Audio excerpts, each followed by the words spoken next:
que tienen que ver con la enzima convertidora de angiotensina, es decir, que la inhiba esa enzima, el angiotensinógeno 1 no se transforma en angiotensina 1, no se transforma en angiotensina 2. Y además simplemente los niveles de bradicina van a generar una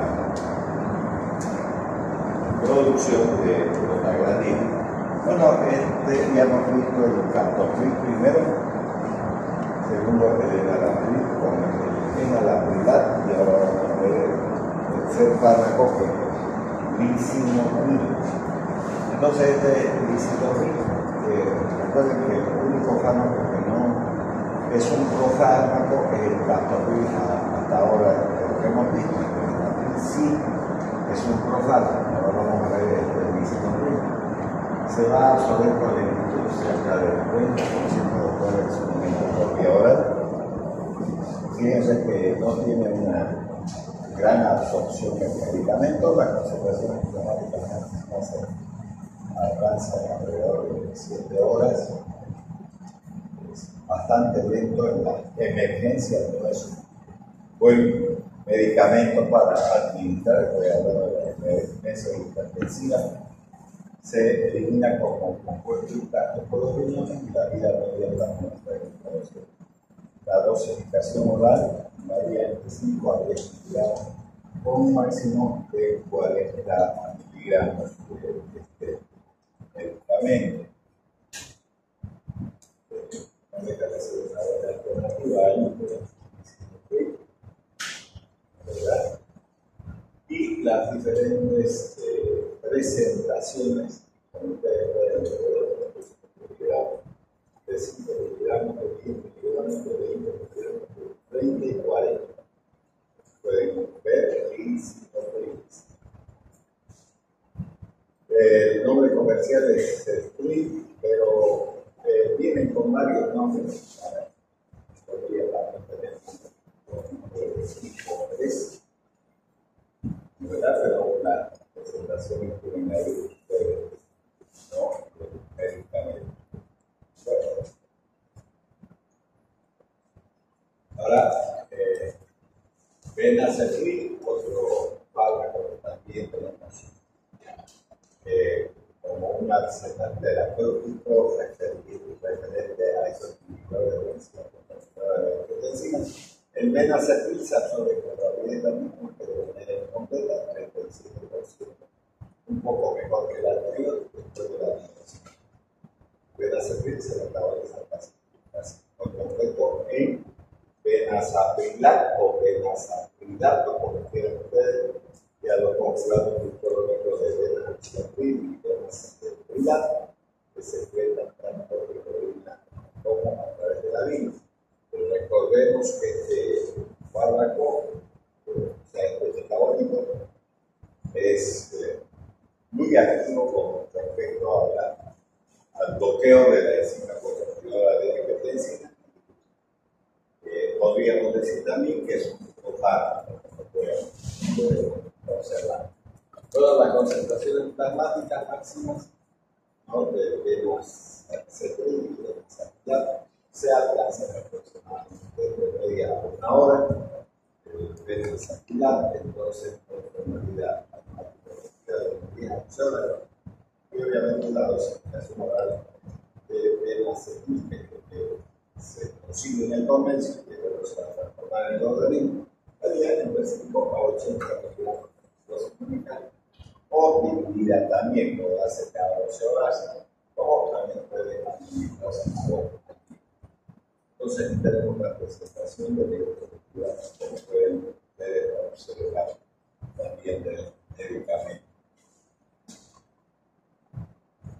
Lisinopril, con lisinopril también se absorbe con lentitud, de modo incompleto, 36%, de este último fármaco, que las absorciones son bastante bajas, después de suministrarlo por vía oral. Los alimentos disminuyen la velocidad, pero no la cantidad. Entonces, si uno quiere obtener un resultado más digamos, a corto plazo, en menor tiempo, entonces debe darlo de la comida, porque si no va a interferir, aunque no en las concentraciones plasmáticas, sino que va a tardar más en generar su acción farmacológica. El fosinopril se metaboliza completo de fosinopilato, el 5%, y algún controlador crónico de fosinopilato, y se excreta tanto por la orina como también por la bilis, medicamentos. Pero pueden ir viendo algunos aspectos comunes que son muy bajas las absorciones a nivel intestinal de estos fármacos que estamos viendo. Las presentaciones también de los como pueden ver ahí, de 10 miligramos, de 20 miligramos, de 40 miligramos. ¿No? También viene en envase que proviene de América. Entonces, pueden ver aquí que generalmente los frascos son para uso en farmacia, que pueden tener la leve, digamos. Entonces, tienen un frasco grande y bueno, también se puede comprar por cantidades.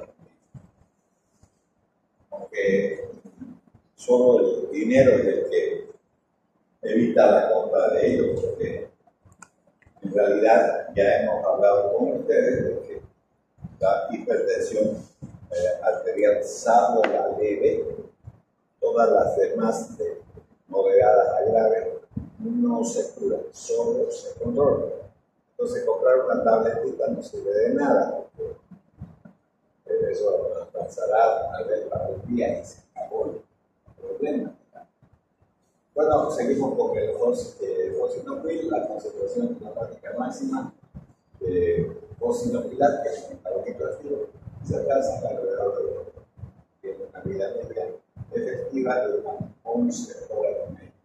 La dosificación oral varía entre 10 a 80 miligramos en personas con depresión de sodio o agua o insuficiencia renal, se disminuye la dosis a 5 miligramos. Quienes pueden tener depresión de sodio y agua, porque además de recibir el medicamento, están recibiendo diuréticos, porque ya les he dicho, los diuréticos cumplen también una función antihipertensiva, y que cuando es la hipertensión leve, solo con una adecuada dieta, un moderado ejercicio y un diurético puede resolverse de manera definitiva la hipertensión que tienen las personas que tienen hipertensión moderada. La dieta va a mejorar que el paciente no genere arteriosclerosis, sino eso.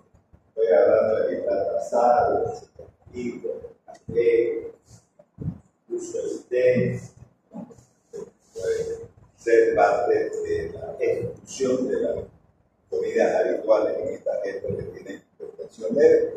Hacer ejercicios moderados significa caminar, simplemente eso. Yo recibir medicamentos que serían los diuréticos, o vamos a ver cuando nos toque hablar también de diuréticos con respecto a la hipertensión. Bueno, muy bien, ahora el randolatrin, otro fármaco, en promedio de 10 al 70% de la dosis de randolatrin, que queda biodisponible en forma a través del metabolito randolatrin. Entonces, ese metabolito que tiene el fármaco y ese metabolito. Respectivamente, los alimentos disminuyen también la velocidad de absorción, pero no la concentración tarda en actuar eso antes. El randolatrin es metabolizado a su forma activa, que es el randolatrin, y metabolitos inactivos que se eliminan por la orina y la STK, ¿no? Por el hecho de que hay una buena parte del medicamento que se absorbe y entonces sí se puede eliminar de las STK. Seguimos con eso. Con este fármaco, las concentraciones plasmáticas máximas de la se alcanzan en 10 horas y su vida media inicial es de 12 de 8 miligramos. Algunas presentaciones también del fármaco. Como ustedes también podrán sacar como elemento común, es que estos medicamentos normalmente no sirven para emergencias hipertensivas porque tardan mucho en tener una concentración media aceptable.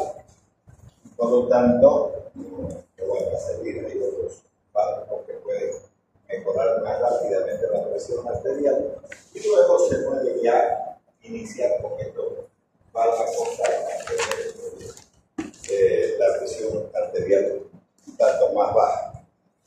Entonces, vamos a ver también que los derivados de nitritos y nitratos son los que mejor se pueden utilizar con hipertensiones graves, urgentes. El tinalapril entonces se absorbe también por rapidez, se alcanza concentraciones máximas de medicamentos que compiten más rápido y los alimentos pueden distribuir a la velocidad de la Biblia está avanzado también, hay una lapidaria con su metabolito activo y otro metabolito este último que es procesado por la orina, 61% de las veces totales de la población. Y aquí tenemos las presentaciones de medicamentos, es decir, de 10 miligramos, 20 miligramos, son las presentaciones también de la otra posibilidad de los inhibidores de la enzima convertidora de angiotensina. Seguimos, las concentraciones plasmáticas máximas se alcanzan en unas 2 horas, la vida media inicial de dosis de tinalapril desde 2 horas y su vida media terminal de 25 horas, lo que facilita al médico también la administración del medicamento, porque tiene que hacerlo una sola vez al día. Si se quiere una mayor concentración, entonces se puede dividir por esa. Pero con esta vida media de 25 horas, hasta una sola dosis, listo, está. La dosificación oral de la prima, de 5 a 80 miligramos. Aquí, vuelvo a repetir, tienen las presentaciones de 5 miligramos, 10 miligramos, 20 miligramos, 40 en el caso de utilizar la máxima dosis. Se podrá administrar la tableta de la mañana y otra de la noche. Para hacer 80 miligramos. Entonces, siempre se debe de comenzar con dosis baja para ver si hay una respuesta esperada por el médico, es decir, de controlar la presión arterial. Tiene otra presentación también. Otro de los fármacos que es el Tranquil, ¿verdad? Que se absorbe también por vía oral y los alimentos reducen la velocidad de la pero no la cantidad de la absorción, que varía entre 50 o 60%. Tranquil se metaboliza a tranquilidad. Fíjense que la mayoría son fármacos hacia metabolitos finales. Entonces se va a explotar de los predominantes dentro de los riñones, como lo hacen los demás, y las concentraciones plasmáticas de tranquilidad se logran de una esfera. Ahora la dosificación va a variar entre 1,25 a 20 miligramos. Podríamos decir que es mucho más potente que el anterior con respecto a la dosificación, porque su dosis máxima es de 20 miligramos. La dosis más como 25, no de 80, como teníamos con los fármacos. Entonces aquí están las presentaciones, como pueden ver, de 1,25, 2,5, 5 miligramos y 10 miligramos, ¿no? Todas las presentaciones de trámite, como pueden ver también aquí esta imagen. Entonces, ahí están las presentaciones. Moixetil, otro fármaco que pertenece a este grupo, ¿no? Se absorbe de manera incompleta, lo mismo, con una biodisponibilidad, al igual que el moxetil, que es un metabolito de 13% de alimentos, igual que los anteriores, disminuyen había la absorción, pero no las concentraciones plasmáticas. Ahora estas concentraciones plasmáticas se alcanzan a los 90 minutos, tienen una actividad mucho más rápida y la vida media de eliminación. El límite de la dosificación es de 7.5 a 30 minutos. Otro fármaco anterior, podríamos decir que es mucho más potente que este, ¿no? Por las dosis que se consideran adecuadas para 20 minutos por las presentaciones de nivel. Y aquí tenemos otra posibilidad de este grupo de fármacos. Como pueden ver, hay una buena cantidad de medicamentos que pueden inhibir la enzima convertidora de enzima. Los alimentos no alteran la biodisponibilidad de perindopril, 75%, después de ingerir, pero disminuye de un 35% la de perindoprila, que es metabólico. Perindopril es metabolizado en la forma de perindoprila y metabolitos inactivos. Y todos estos compuestos se excretan por el metabolismo. Bien, entonces, en el caso después de 7 horas se alcanza la concentración máxima de perindoprila, la dosis varía entre 2 a 16 miligramos, pero aquí tienen las presentaciones de 2 miligramos, 4 miligramos y de 8 miligramos, como pueden observar ustedes. Ahí tienen como nombre de la CO. También otra posibilidad, ¿no?, de su uso en los pacientes. Y esta clasificación generalmente no son buenos estos cuadros que abusan, pero ustedes pueden ver que hay cosas que están, digamos, en común. La eliminación de todo lo que la activación en realidad del medicamento se lleva a cabo en el hígado. Entonces habrá que tener mucho cuidado con los pacientes que tienen otros problemas de tipo hepático, por ejemplo, el hígado graso, la hepatitis, la cholestasis hepática, los cánceres hepáticos. Habrá que tener mucho en cuenta porque ahí se lleva a cabo la transformación. Solo podemos ver dos moléculas que de entrada pueden ser, la verdad, activas sin la necesidad de metabolización. Por un lado, está el factor, pueden observar ustedes, dice molécula activa. No hay metabolismo hepático como este. Y obviamente podemos observar también el fosinopril, como pueden ver ustedes aquí.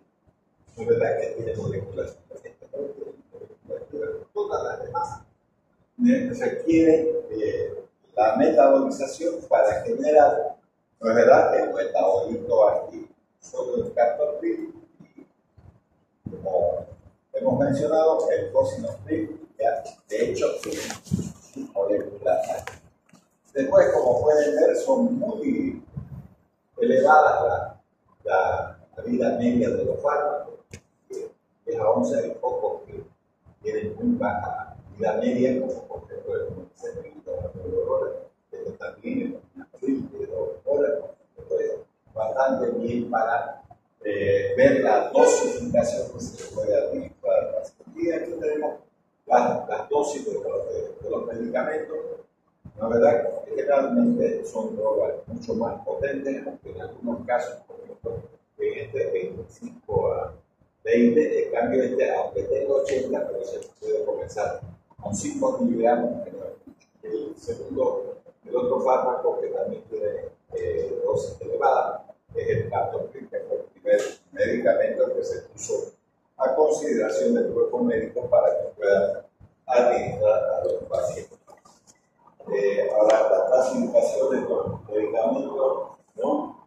Como pueden ver, la dosis de inicio y la dosis de mantenimiento. Ahí tienen ustedes, siempre se inician con dosis bajas, como pueden ver todos los fármacos, dosis bajas, y las de mantenimiento van llevándose de a poquito hasta que se alcanza, digamos, un adecuado nivel, en el sentido de que está controlada ya la presión arterial del paciente. Ahora las aplicaciones terapéuticas casos es interesante utilizar estos medicamentos? Obviamente vamos a hablar sobre todo de la presión arterial, pero recuerden que hay hipertensiones primarias y secundarias. Entonces lo orienta en la hipertensión, porque es el centro, digamos, del tema. Entonces la inhibición de la enzima convertidora de angiotensina incluye la resistencia vascular sistémica. Entonces, a ver de nuevo, si nosotros estamos hablando de esto, hemos puesto como fórmula correcta, ¿no? No se olviden, la presión arterial es igual a gasto cardíaco más resistencia vascular, donde nuestro centro de acción estamos actuando sobre la angiotensina 2, es decir, no dejamos que se transforme la angiotensina 1 en la angiotensina 2, entonces el centro de todo viene a ser esta parte, la resistencia vascular. Por eso dice aquí, va a disminuir la resistencia vascular. Y las presiones arteriales medio diastólicas, sistólicas, y eso está de hipertensión. Fíjense, además habla de diversos estados de hipertensión, porque aunque esto tenga un título, recuerden que hay hipertensión primaria y secundaria. Los seres humanos hipertensos, los inhibidores de la enzima convertidora de angiotensina, por lo general disminuyen la presión arterial, salvo cuando la presión arterial alta se eleva a un aldosteronismo. Entonces, ya aquí estamos hablando de una hipertensión no esencial, sino secundaria a algún tumor, si se quiere, o alguna causa que genere la liberación de aldosterona por la corteza suprarrenal. Recuerden, ahí está la aldosterona producida en la corteza suprarrenal, ¿no? Recuerden que dos partes tiene la glándula suprarrenal, una médula y una corteza. La corteza se secreta los hormonas, los mucocorticoides, los mineralocorticoides y los antialdosteronas. Ya, la disminución a largo plazo de la presión arterial sistémica se observa en hipertensos tratados con inhibidores de la enzima convertidora. Se acompaña entonces de desviación hacia la izquierda de la curva de presión renal y recibe el efecto de la resistencia sistémica. Entonces, los inhibidores de la enzima convertidora solo normalizan la presión arterial. Miren lo que dice esto. No son fármacos, para mejorar las hipertensiones de toda la gama de ellas que existe en un libro de medicina. Solo el 50% de los pacientes con hipertensión deben moderar. Tampoco en ningún lugar de esta diapositiva dice que resuelve las hipertensiones graves. Habrá que combinar estos medicamentos con otros para lograr ese éxito terapéutico. Y aquí está diciendo, usted, búsquese el paciente que tenga una hipertensión leve moderada, puede usar estos fármacos, pero aún así no va a tener un éxito grande, sino solo el 50%. Y a veces es conveniente porque nosotros, recuerden ustedes, que empezamos con la renina. Esto es importante para nosotros. Después esta renina va a actuar sobre el sinónimo.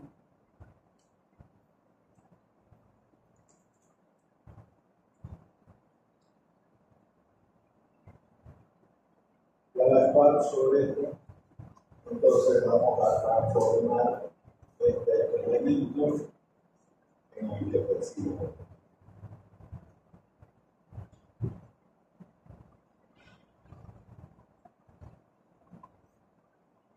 La angiotensina 1, la enzima convertidora de la angiotensina, se va a transformar en angiotensina.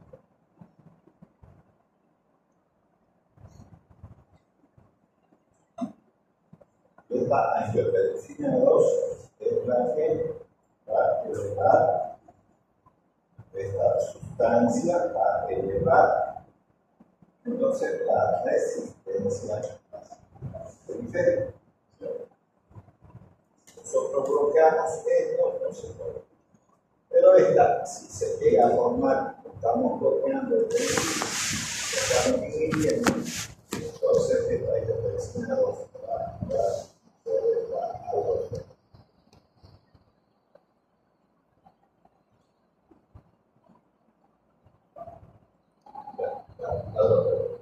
Y esta aldosterona que está secretada por esa suprarrenal, que es un mineral corticoide, entonces está aldosterona, a retener sodio, más agua. Y entonces va a elevar el volumen. Entonces, después, un diurético mejoraría mucho. Pero tenemos, o sea, este esquema nos sirve en alguna medida para decir dónde yo voy a actuar. Si nosotros actuamos con esos medicamentos que están ahí, bloqueando esto, entonces no se forma esto. Si no se forma esto, no activa este otro paso que sería la liberación de aldosterona. No hay aldosterona, no hay retención de sodio y agua y todo lo demás. Eso es interesante. Pero nosotros podemos hacer otra cosa más. Podríamos utilizar estos medicamentos que son los inhibidores de la enzima convertidora de angiotensina para no dejar que se formen estos, y si se forman, porque hay otra vía alternativa, podríamos utilizar fármacos que inhiban la angiotensina 2.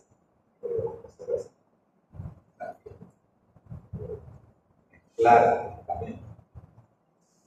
Entonces, no habría ninguna razón para que esta resistencia vascular periférica aumente. Esa es la aquí que estamos viendo en este esquema, donde descubrimos que la presión arterial es igual al gasto cardíaco más la resistencia vascular periférica.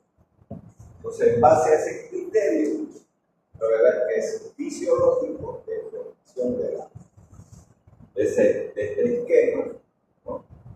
Entonces, podemos tratar, digamos, seguimos con Glieca en la hipertensión, los inhibidores de la enzima convertidora, sus mejores dotos antihipertensivos en sujetos hipertensos con diabetes.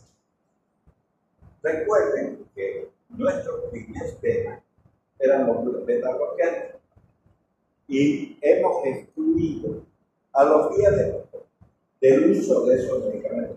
No es que no se pueda usar, depende de la respuesta. Recuerden que hemos visto los no selectivos como propranolol.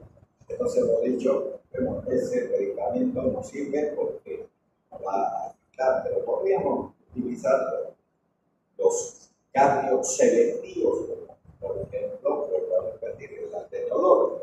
Se podría, pero la misma literatura dice que si le sube de dosis o pasa cualquier cosa, puede volver a repercutir en los asmáticos, como también los diabéticos. Aquí no va a ocurrir eso. Entonces, porque no tiene nada que ver, ya sería un buen medicamento para el tratamiento de la hipertensión en diabético, porque la diabetes siempre va a llevar a la hipertensión. Entonces, es una buena alternativa. En ellos mejora la función y por eso, Otisco y colaboradores, cuando escribió eso, este autor, que es un sector, y disminuye el número de trastornos cardiovasculares, ¿no? En mayor grado, ¿cómo lo hacen los bloqueantes del calcio? Ahora, ¿quién estudió que comparó bloqueantes del calcio? Por ejemplo, nifedipin podría ser bloqueante del calcio, el verapamilo y el glitiazem, esos son bloqueadores de los canales de calcio. ¿Quién estudió esos? Ignacio y colaboradores en 1998. Tati y colaboradores en 1999. O diuréticos, restricción mezclo, como les decía aquí, se podría, para evitar este problema de retención de sodio en la cual que va a provocar esta enfermedad podría usar antibióticos. Entonces, los diuréticos, al hacer perder el sodio del agua, disminuyen el volumen. Es una asociación que ya viene en el mismo fármaco. Entonces, usted puede hacer una receta que le dar un inhibidor de la enzima convertidora de la angiotensina más un diurético. Entonces, puede hacer eso. Y antagonistas de los beta-adrenérgicos. Eso estudió Hanson y colaboradores en 1999. O sea, todos esos estudios que han permitido que en alguna medida el médico pueda tener una visión más clara en términos de la hipertensión asociada a la diabetes. Ahora, vamos a ver esta otra patología. ¿En qué otras cosas más podemos utilizar estos medicamentos, estos antihipertensivos? Por ejemplo, en la disfunción, como dice aquí, ¿no es verdad?, sistólica del ventrículo izquierdo. Entonces, la disfunción sistólica del ventrículo izquierdo varía desde una reducción asintomática acelerada del rendimiento sistólico hasta el deterioro grado de la función sistólica del dicho con insuficiencia cardíaca congestiva, como ustedes pueden ver, grado 4. Entonces, ya no estamos hablando de hipertensión, estamos hablando de otra patología en la cual podemos utilizar estos fármacos. Entonces, eso sería la disfunción sistólica del ventrículo. Entonces, en la medida que ese paciente vaya agravando su cuadro, entonces va a terminar con edema agudo del pulmón. Entonces, se podría utilizar para poder, a menos que esté contraindicado, debe suministrarse inhibidores de enzima convertidora. Todo paciente con depresión de la función sistólica del ventrículo izquierdo, independientemente de si presenta o no síntomas de insuficiencia cardíaca, porque ese paciente no va a llegar, de hecho, a la insuficiencia cardíaca. Primero empieza a no funcionar de manera adecuada, puede ser problemas valvulares, problemas de conducción del ventrículo, bueno, las cosas que puedan llevar a esa disfunción. Va de a poco, y si a veces esas cosas se descubren al azar, porque los cardiólogos, vamos a suponer que alguien quiera operarse de alguna cosa apéndice, entonces nos te van a pedir un arsenal de datos de laboratorio, por ejemplo, programas, tiempo de comunicación, tiempo de sentido, cosas historias. Le van a pedir un electrocardiograma, a ver si es una persona bien. Y puede ser un hallazgo eso. Es decir, usted está, alguien más tiene problemas cardíacos. Por ejemplo, tiene un bloqueo de rama izquierda, o lo que sea. Ya está. Entonces, ya ese paciente, ¿no es verdad?, que ni siquiera sabía que tenía la enfermedad, tiene que empezar a tomar estos medicamentos independientemente de la patología. Entonces, la inhibición de la enzima convertidora por la disfunción sistólica evita o retrasa la progresión de la insuficiencia cardíaca, aminora la incidencia de muerte súbita en el infarto de miocardio, disminuye la hospitalización y mejora la calidad de vida del paciente. Entonces, también se envía otra. No siempre la hipertensión es asociada a la diabetes, sino también a la disfunción. Cuando la disfunción ventricular es más grave, ya ese paciente está teniendo una insuficiencia cardíaca importante, incluso con sintomatología asociada a edema pulmonar. Entonces, la inhibición de los inhibidores de la enzima convertidora resulta más beneficiosa todavía. Entonces, no siempre el medicamento está centrado en el tratamiento de la hipertensión arterial. En la insuficiencia cardíaca, los inhibidores de la enzima convertidora de angiotensina reducen la dilatación muscular y tienden a resistir la forma elíptica de la musculación. Además, puede revertir el remodelamiento ventricular por medio de cambios de la recarga interna, al evitar los efectos de la proteína 2 sobre el crecimiento del miocito o atenuar la fibrosis cardíaca inducida por aldosterona y por otros factores. Esto también hay que tener mucho en cuenta, esa fibrosis cardíaca son degeneraciones que existen a nivel de los ventrículos y que hay que considerarlos y ver la posibilidad de usar estos medicamentos. Ya. Ahora, ¿en qué otra cosa podemos usar, digamos, estos fármacos? En el infarto agudo del miocardio, ¿no? Los inhibidores de la enzima convertidora van a disminuir la mortalidad global y el tratamiento se inicia en el periodo cercano al infarto. Es difícil predecir un infarto, pero lógicamente que parte de la clínica para gente que sufre este tipo de cosas está desde su alimentación, su condición, puede ser obeso, lo que sea. Estos efectos beneficiosos entonces de la enzima convertidora en el infarto agudo del miocardio son particularmente importantes. ¿Quién dice eso? ¿Qué estudios dicen? Dice Borgi, colaborador en 1999, y el diabético Suanetti, colaborador en 1997. Gustafson y colaboradores en 1999 son los que han escrito estos artículos con respecto a estudios realizados por ellos, obviamente en las unidades de cardiología de los diferentes hospitales a los que pertenecen. Entonces, hay que iniciar de inmediato, entonces la más segura del infarto del miocardio, los inhibidores de enzima convertidora pueden administrarse junto a trombolíticos. Entonces, no son anticoagulantes, son trombolíticos, las pipinetas, ¿no? Entonces hay muchas pipinetas, antagonistas de los receptores. De nuevo voy a hablar de esto. La aspirina no es un anticoagulante, no lo es un trombolítico.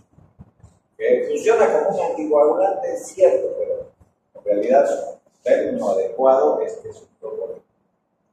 Entonces, hablo de la aspirina y los antagonistas de la adrenérgico que ya hemos visto, comenzando, si ustedes quieren, por los propranolol y terminando con el carvedilol, la metalol, etc. Entonces, los inhibidores de la enzima convertidora fue estudiado por también este grupo, digamos, médico, ¿no? El Myocardial Foundation. En 1998, salvo que estén contraindicados los medicamentos, este tipo de pacientes podrían en alguna medida también utilizarse estos fármacos. Recuerden que una cosa así fácil de decir que sería las alergias, por ejemplo, podría ser un paciente alérgico y entonces hay que contraindicar el medicamento. Aquí tenemos todos esos estudios, ¿no? Entonces, vean este, por ejemplo, Consensus 1987, se usó el enalapril, disminuye la mortalidad global de los ensayos de la bomba, y así sucesivamente. Ustedes ven aquí está la mayoría de los estudios. Y como pueden observar en el medicamento más en todos estos estudios debe ser el enalapril, que vuelvo a repetir, es uno de los fármacos más utilizados en el uso médico. Otros fármacos del mismo grupo utilizados, el captopril, que este no tiene metabólico activo, que el ramipril, que el ranolazol. Entonces, todos mejoraron, digamos, de manera importante esa disfunción ventricular, como pueden observar, ¿no? Son estudios a largo plazo, de 10, 15 años, o sea. Ya, ahora, los IECA en individuos expuestos a un alto riesgo de encontrar problemas cardiovasculares. Este estudio, por ejemplo, ¿no? Demostró que las personas expuestas a alto riesgo de presentar problemas cardiovasculares se benefician considerablemente de la prevención de la enzima de la angiotensina. ¿Quién estudió eso? Usted y colaboradores del año 2000, ¿no? Ahí tenemos en esta diapositiva presentación de este trabajo. Bueno, la inhibición de la enzima convertidora disminuyó de modo considerable la frecuencia de infarto del miocardio. Obviamente la hipertensión lleva a los accidentes cerebrovasculares, que son tremendamente caros, problemáticos y que en muchas oportunidades un buen porcentaje de los pacientes, la verdad, terminan viendo por ese hecho. Nosotros teníamos antes un médico que se le destinaba cirugía 2 al estilo, que también estudió aquí y salió de México, que ese doctor estudió, ¿verdad?, problemas de accidente cerebrovascular, con una hemorragia que no se pudieron tratar por el hecho de que seguramente él no controlaba su hipertensión. Así que sean médicos, sean papas o presidentes de la República, no importa. El problema de las enfermedades está, si uno no las previene, entonces genera muerte de pacientes de esa índole y que no tenían instrucciones de riesgo, pero sí las osteopatías, diabetes, los factores de riesgo de enfermedad cardiovascular que puede ser muy útiles estos medicamentos para prevenir esas patologías. Recuerden que ni siquiera ya hemos visto, ¿no?, sirven para un 100% de los pacientes hipertensos, pero podrían utilizarse en otras condiciones que tenga el paciente también. Ahora esto sigue siendo una hipertensión secundaria. ¿A qué? A insuficiencia renal. La diabetes es el trastorno que más genera insuficiencia renal. Para en los hospitales, como van a hacer semiología, ustedes van a ver que muchos de los pacientes que tienen insuficiencia renal son diabéticos. Entonces, el estudio de Berry colaboradores en 1993 demostró que en personas con diabetes tipo 1, que es la infanto-juvenil, es decir, esa diabetes es una diabetes insulino dependiente, no es lo mismo que la diabetes tipo 2, que es la más común, 99% de la población tiene diabetes tipo 2, pero hay niños que nacen o que durante su periodo de niñez o juventud, por ejemplo, se llama diabetes infanto-juvenil, que puede provenir, por ejemplo, de las parotinitis, las paperas. Las paperas no afectan solo las glándulas salivales, del páncreas y las glándulas, y por lo tanto también puede ser, digamos, blanco de esta patología y la nefropatía diabética. El cardiofil evita o retrasa la evolución de esa nefropatía. Entonces eso también hay que valorar, que muchos pacientes terminan dializados, ¿no es cierto?, cuando tienen estos problemas. Además, los inhibidores de la enzima convertidora de angiotensina también pueden eliminar la progresión de la retinopatía de la diabetes tipo 1.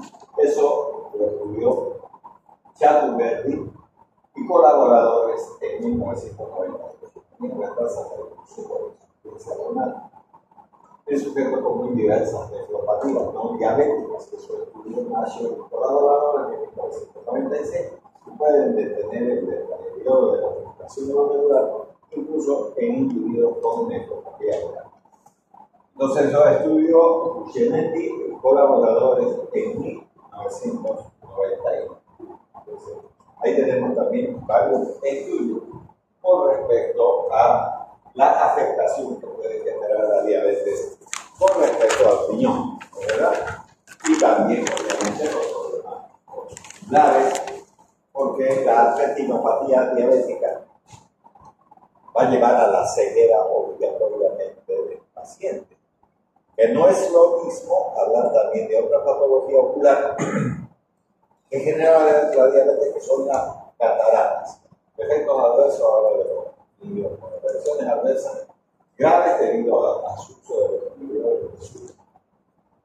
Convertidores de angiotensina son poco frecuentes, pero los más comunes son los que, por ejemplo, puede generar hipotensión.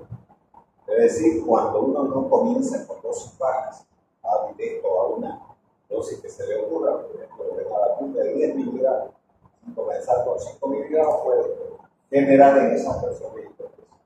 Entonces, después de la primera dosis de un inhibidor, ocurre disminución de la presión arterial en el 50% de la actividad de la plasmática, que puede generar, digamos, hipotensión. Hemos hablado también de la bradicimina, que se designa no solamente bloquea la transformación de la angiotensina 1 a angiotensina 2, sino también bloqueaba la no transformación de la bradicimina en inactiva, sino que iba a acumular bradicimina y que iba a generar tos, que eso que hemos hablado, que eso también vamos a decir, la tos. Ahí tienen ustedes. Puede ocurrir en un 5 a 10%, pero lo interesante de todo está más relacionada con el enalapril, pero puede ocasionar en un 5 a 20% de los pacientes. Ellos, si ustedes le dan eso, pueden a quejarse a veces seca, molesta, casi nunca se relaciona con la dosis de las mujeres.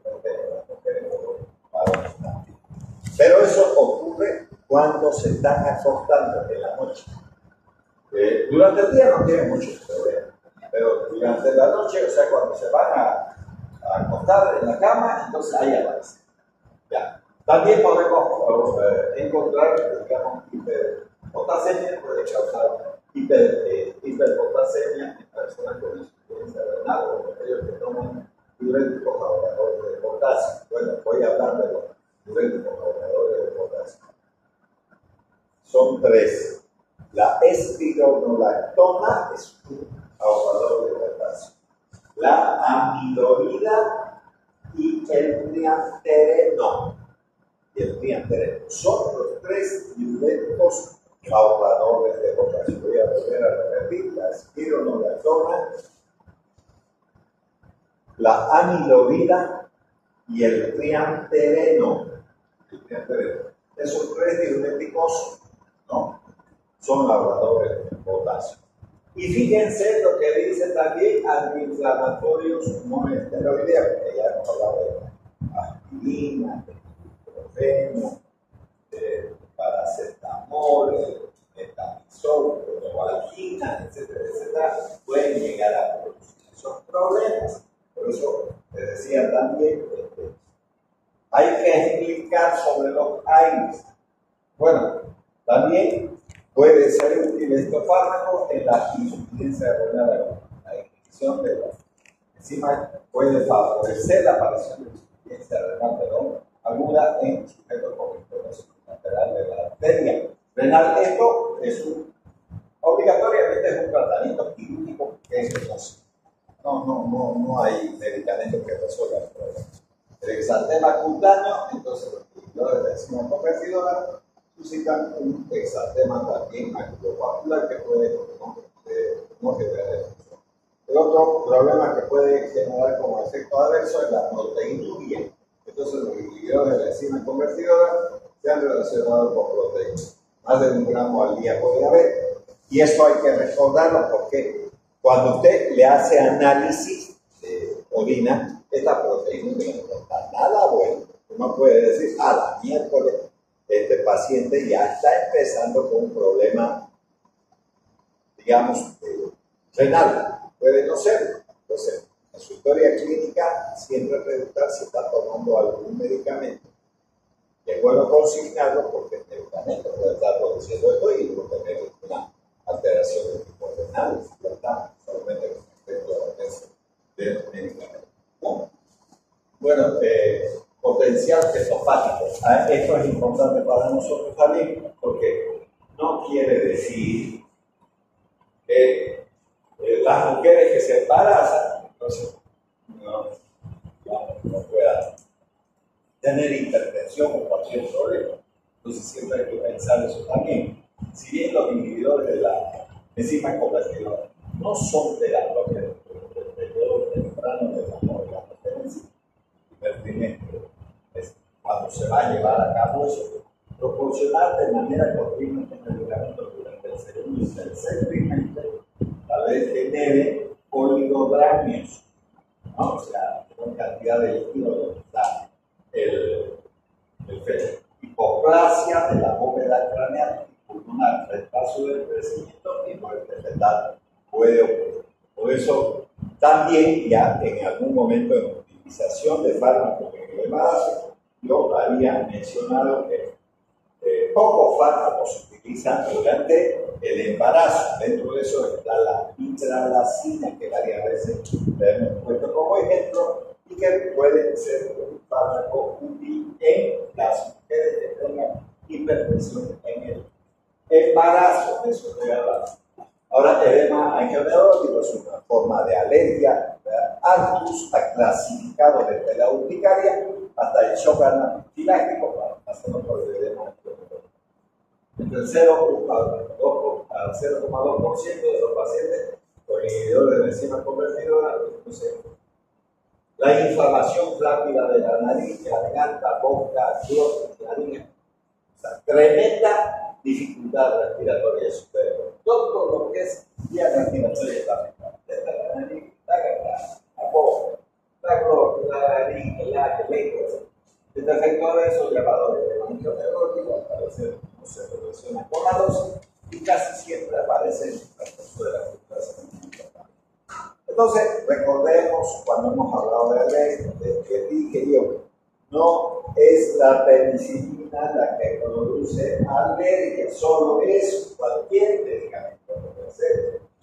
Y lógicamente no ocurre cuando usted administra por primera vez eso, sino cuando hay dosis consecutivas que pueden generar, ¿no es verdad?, desde una urticaria, que es el sarpullido, que se aparece con picazón y todo eso. Ya, entonces puede ocurrir el transcurso de la primera semana, está tomando cotidianamente, entonces reacciona de mala manera y ya. Ahora la disgeusia, no sentir sabor. Por ejemplo, eso mismo ha ocasionado en varias personas que han tenido la COVID-19, ¿no?, la desaparición del gusto. Este fármaco puede hacer eso también. Puede aparecer alteración del gusto y pérdida de frío. Ocurre más a menudo con el cartógrafo que con el medicamento. Puede ocurrir. Recuerden que incluso les había comentado que había una discusión cuando apareció la COVID-19 en pacientes que estaban tomando estos fármacos si era adecuado, porque esa enzima convertidora de angiotensina hacemos. Prestaba atención, miren, la renina se produce ¿dónde? En el aparato intracorneal del ojo. ¿Dónde aparece el angiotensinógeno? En el hígado. La renina, cuando actúa sobre el angiotensinógeno, forma angiotensina. Esa angiotensina 1 viaja al pulmón. En el pulmón está la enzima convertidora de angiotensina, que ahí ya después del inhibidor, digamos, vamos a actuar. Y entonces, para que esa angiotensina 1 se transforme en angiotensina 2. ¿Dónde se produce entonces la enzima convertidora de angiotensina en el pulmón? Entonces decían, la COVID-19 es una afectación pulmonar, ¿no? Entonces puede ser que estos pacientes que estén tomando este tipo de fármacos lo tengan.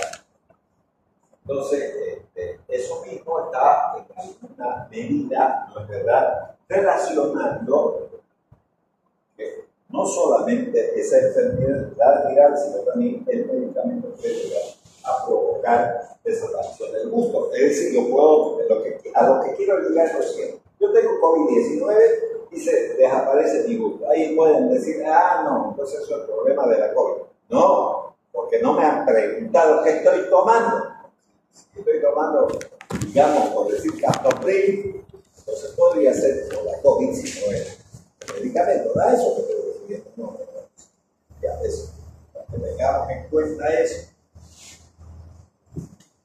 Ya, entonces puede generar también neutropenia, disminución de los neutrófilos, ¿no ven que son los glóbulos blancos? Ya, si bien la frecuencia de neutropenia es baja, predomina en hipertensos con vasculopatía de la colágena o enfermedad del parénquima renal. Cuando hablamos de vasculopatía colágena, estamos hablando de lupus eritematoso. Entonces, el lupus eritematoso sistémico, eso es una enfermedad de colágeno.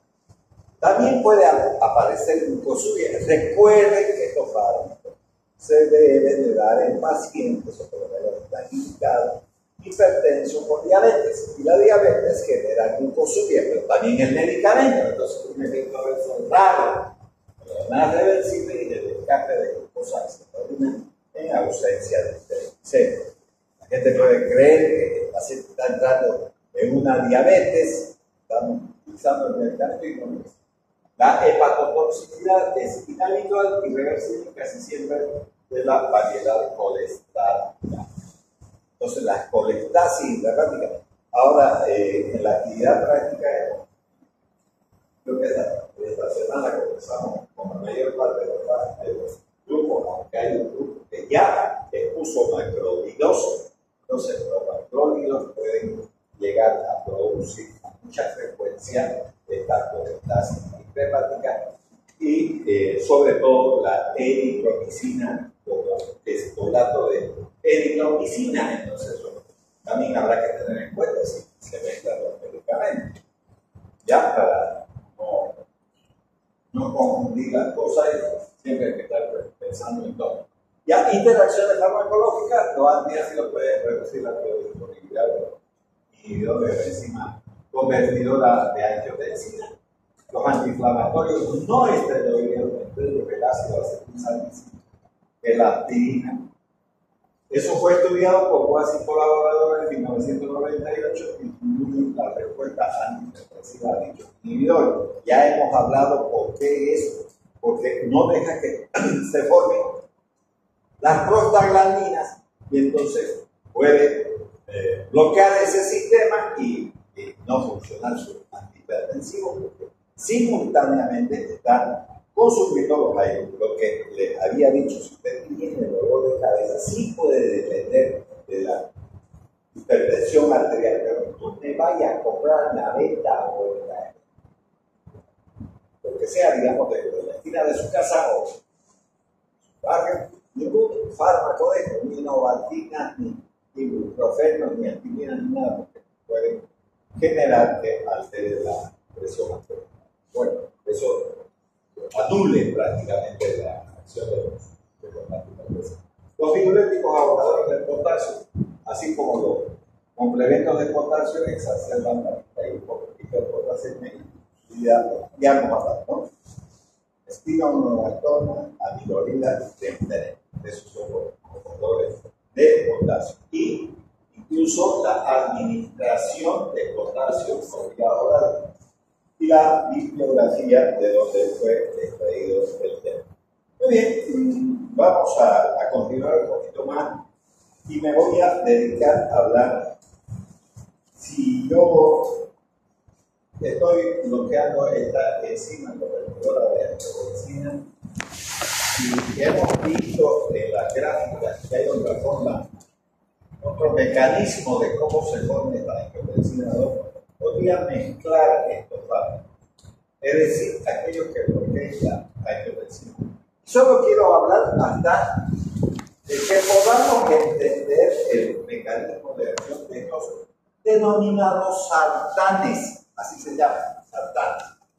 Vamos a hablar de los sartanes. Por ejemplo, en los sartanes, uno de los conocidos medicamentos utilizados en la hipertensión arterial. Entonces, eso vamos a ver enseguida. Un poquito, no también tengo clases prácticas con el grupo acuático,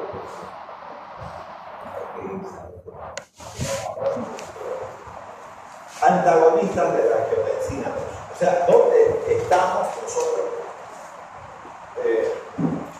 Estamos aquí. Voy a antagonizar esto. Aquí bloqueo esto, pero yo quiero utilizar mi camino. Entonces, yo tengo que desmenuzar esta cosa que no es lo que es una forma directa y pongo los receptores de angiotensina 1, o sea que no hay un solo receptor. Recuerden que hemos hablado de receptores y los fármacos.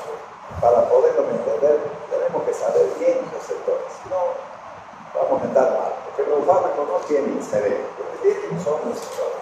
Y esos receptores, desde el punto de vista anatómico, no existen, son estructuras químicas, nada más que eso. Lo dijimos también en la generalidad de la farmacología. Entonces, ya, vamos a comenzar. Los efectos de las angiotensinas ocurren por medio de los receptores de superficie celular. Vuelvo a repetir, esos receptores son estructuras químicas específicas. Estudios hechos en 1989 por Wittenberg y colaboradores, así como Chu y colaboradores en 1998, identificaron dos tipos de receptores para la angiotensina 2, que son los receptores de angiotensina 1 y receptores de angiotensina 2. Eso quienes estudiaron Blums y colaboradores en 1991.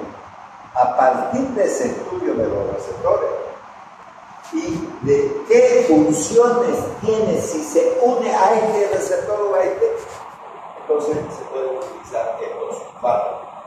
Recuerden que acabo de decir que hay uno. Entonces, el receptor AT1 tiene gran afinidad por los sartanos. Los sartanos. Y derivados, ¿no? Difenil de trazol relacionado. Afinidad reducida, ¿no es verdad? Ahora voy a hablar de ese medicamento, los sartanos. Va a producir un metabolito, y fíjense que ese metabolito es de 123, 177 y derivados del 1-benzilespiracina relacionado. Y afinidad baja, ¿no es verdad? Por este otro grupo que tiene letras, siempre tienen letras, este es BD, por ejemplo, es así. ¿No? A ver, cuando se va investigando un fármaco, no tiene nombre. Por ejemplo, yo quiero ponerle un nombre a un medicamento que se llama chikungunya, por ejemplo. Pero cuando estudio, igualito que las placas de los automóviles, hay que mezclar letras y números. Así se crean los medicamentos. Siempre.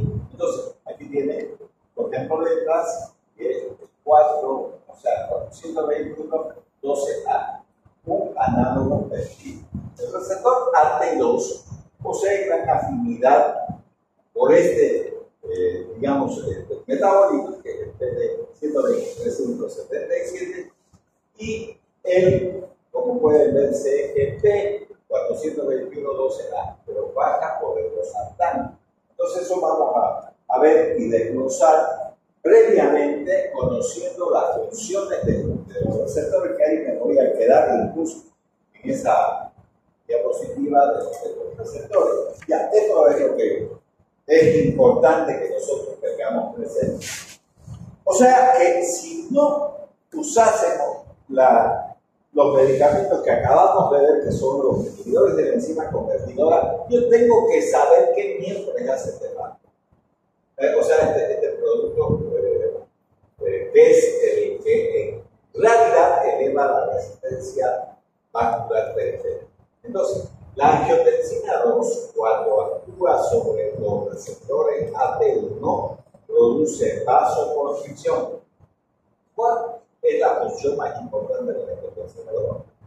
Elevar la presión arterial. ¿Por qué eleva la presión arterial? Porque actúa sobre la resistencia vascular periférica, que aumenta entonces la vasoconstricción. Aquí tenemos la hasta su conducción. ¿Qué más hace? Proliferación vascular. Después, una vez que se ha formado, si se quiere, esta angiotensina 2, ¿cuál es el otro mecanismo?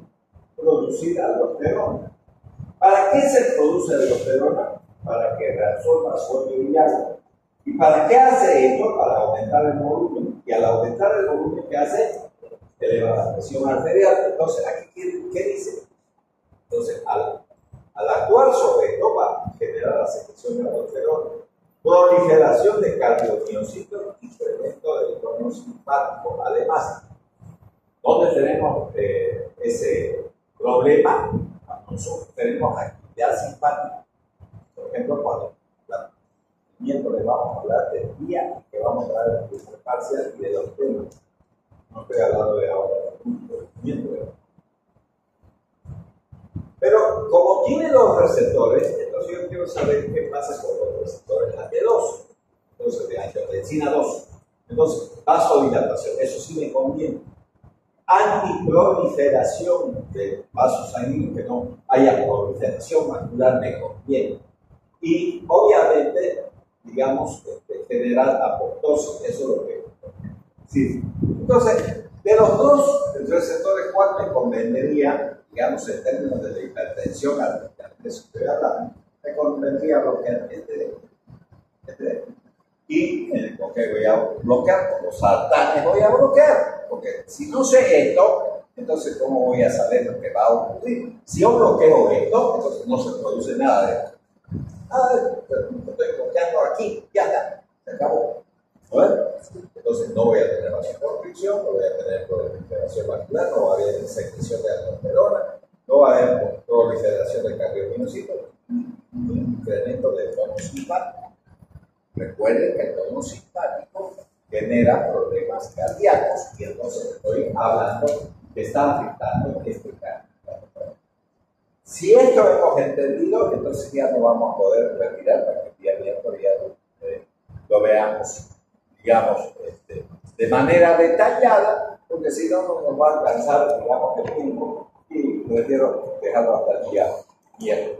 Pero, de todas maneras, ya esta diapositiva me está diciendo, ¿no es verdad? Oiga, señor médico, ¿va usted a saber por qué estos sartanes generan disminución de la presión arterial? Y eso que te digo para que usted va a bloquear esto. Entonces, si bloquea eso, no se puede hacer. O sea que viene a formar parte de la secuencia de estos inhibidores de la enzima convertidora de la influencia. Entonces, ya está. Eso es lo que vamos a ver el día miércoles, ¿no? Que tenemos otra clase. Creo que la semana que vienen los padres académicos para valorar, digamos, la acreditación de la carrera de medicina. Por eso pintaron bonito los módulos, pero